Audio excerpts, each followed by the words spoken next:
A work in progress, or WIP limit, is a simple yet powerful tool that can transform your workflow and enhance productivity and efficiency. Imagine WIP limits as a stop sign for new work items. They ensure your team focuses on finishing current work before starting new ones. By limiting the number of things you're working on, you can actually get them done faster. It's about doing more by doing less.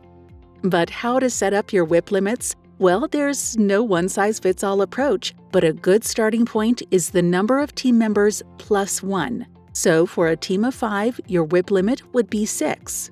However, to really leverage WIP limits, map out your workflow on a Kanban board with a column for each stage.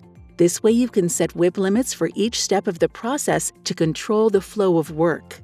Let's say you have a team of 7, 3 designers, 3 engineers, and 1 QA. So naturally, the WIP limits will be 3 for designers, 3 for engineers, and 1 for QA, and 1 extra, which we will add to the QA column. As your workflow evolves, respect your limits and only break them with good reason. Remember, processes become more complex over time, so consider adding active and queue columns to your Kanban board. Queue columns show where work items are waiting to be pulled into the active stage. This helps you identify and address bottlenecks even faster.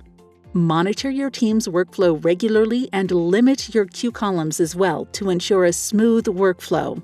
WIP limits make it easy to see your team's capacity, identify potential roadblocks, adjust resources as needed, and ultimately deliver value faster. Consider using digital tools like Businessmap to easily apply WIP limits to your workflow, boost team efficiency, and get more done.